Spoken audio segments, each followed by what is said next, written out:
President Trump and powerful establishment globalist forces are, well, in the U.S. southern border. The radical Dems, Rhino Republicans, the establishment of both parties, K Street and Wall Street, all in full-out assault against President Trump and our national sovereignty. These groups demand the president capitulate to their demands of open borders, open migration, and to preserve their status quo. Their status quo. The president saying his threats to shut down the border are paying off and that Mexico is already paying attention. So if we don't see people apprehended and brought back to their countries, if we see these massive caravans coming up to our country right through Mexico, coming right through Mexico like nothing. Buses are even given to them. For the last 3 days, it hasn't happened since I said we're closing the border. We're at a pivotal moment and uncertain moment, certainly, in our nation's history. And history is always made when outcomes are far from certain. We are fortunate, blessed to have a president who was made for such times. Joining me tonight to take up the president's bold leadership in the wake of the national emergency at our southern border, Judicial Watch President Tom Fitton. Tom, good to have you with us. This is an extraordinary moment, in part because all of these forces arrayed against the president are now public and publicly battling him. They're battling against the interest of national security and indeed the interest of the nation and in favor of their own. Your thoughts? You know, this is a remarkable time in the sense, at least the president, for the first time in a generation, we have a president who's talking sensibly about solving the border crisis. What's remarkable is, given the crisis, the existential threat that's at the border right now, the lack of action here in Washington, D.C. to deal with it other than out of the White House.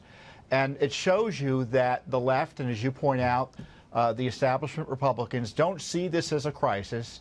They see it as an opportunity.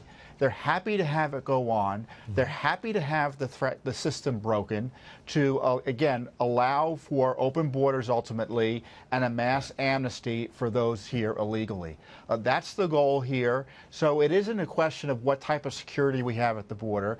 It's a question of whether we're going to have an open border and a massive amnesty. And, you know, in my view, the president needs to take a much more aggressive tack on the border in the sense of deploying the military on the border to secure our interests there. And they can make sure commercial traffic that is legitimate continues to flow back and forth. But they will secure the border in places our civilian personnel have been unable to do. And of course, there are other reforms that the DHS can undertake that they really are incapable of undertaking absent presidential direction. That he should be pushing them back with. Look, and the other dirty little secret is the Mexican government doesn't control large swaths of its territory. The border region with the United States is not controlled by the Mexican government. It's controlled by the drug cartels.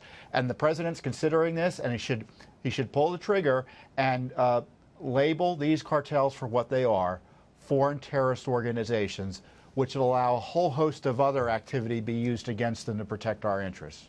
Yeah, the president has been preeminent, foremost in bringing national attention to the opioid crisis, the tens of thousands of American deaths every year that result, and all of those drugs, the majority of methamphetamine, marijuana, cocaine, fentanyl, you name it, come across that border.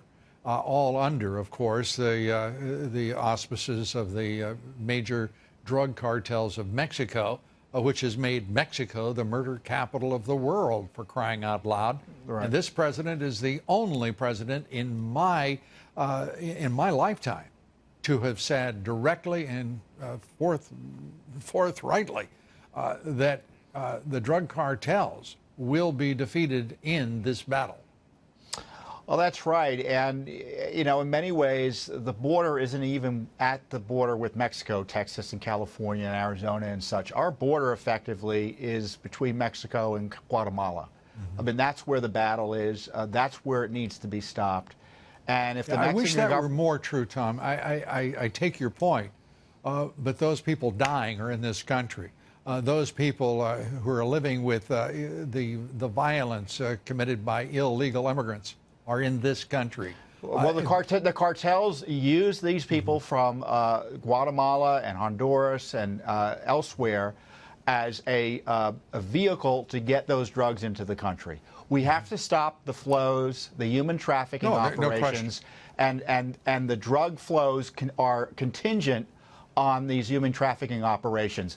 As our Border Patrol is shut down, dealing with hundreds of these so-called family units, elsewhere the drugs are coming in unimpeded.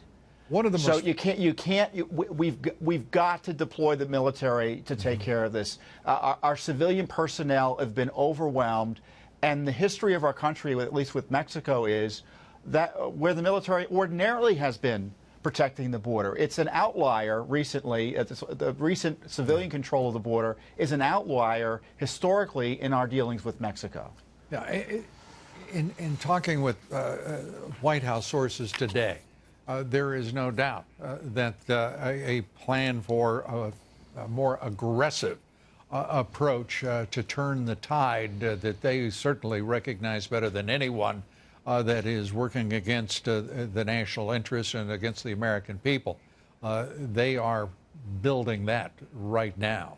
And go ahead. And the attack is simultaneous. It's going on at the border. The establishment is allowing this to take place, and then you've got the fights here in Washington, where the effort to remove and overthrow the president is being enabled and continuing out of Congress in allegiance with the Mueller operation. You know, our republic is on the brink these days, it is. Folks.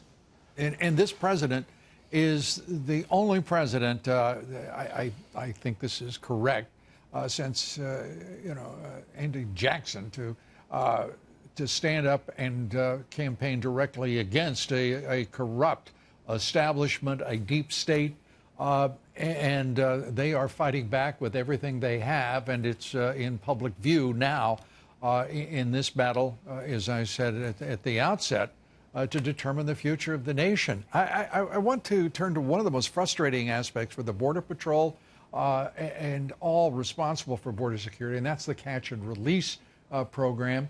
Do you have thoughts about what can be done to fix that forthwith? Well, the Border Patrol can be enabled to consider asylum claims. That can speed it up.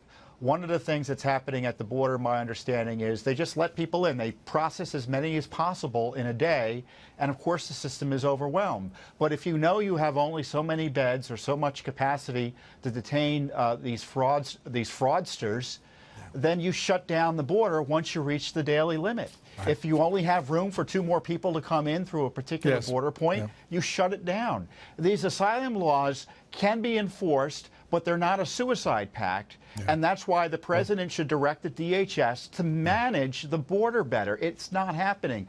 DHS is doing yeoman's work in many respects, but they're unimaginative in dealing with the crisis, and this is where the president needs to bring his special outlook, and because frankly he's a one-man show in terms of this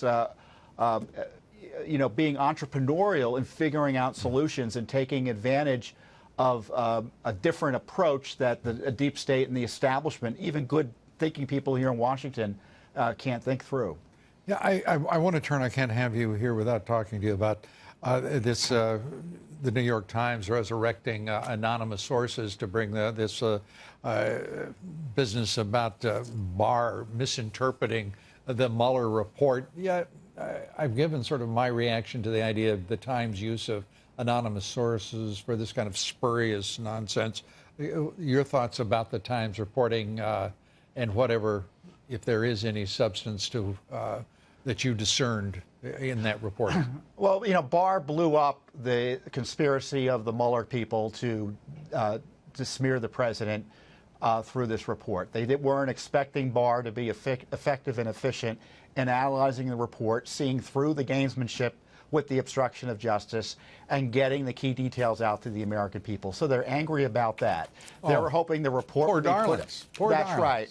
And so they've got this dossier, especially related to the smears related to obstruction, that they want the House Democrats to use to try to overthrow and impeach the president. Please. And so this is all the spin related to that. This is look. this is appalling. It is such drivel. It is unworthy of whatever the Times once was, and the Dems have exposed them for themselves for what they are. And that is nasty, vicious, venomous, anti-Trump activists who have no other purpose, apparently, in their political lives. You get the last word real quickly, please. I want Mr. Mueller, I want Mr. Weissman, I want the rest to testify. Yeah. One thing I want to know is why, once they figured out there was no Russia collusion a year ago, they let this hang over the president and hold back this report, seemingly to help the Democrats win in November. Because, Tom, it was their purpose from the outset. Amen. It was, after all, as you know, a witch hunt. Tom, thanks so much. Great to see you. Thanks for being here. Tom Fitton, Judicial Watch.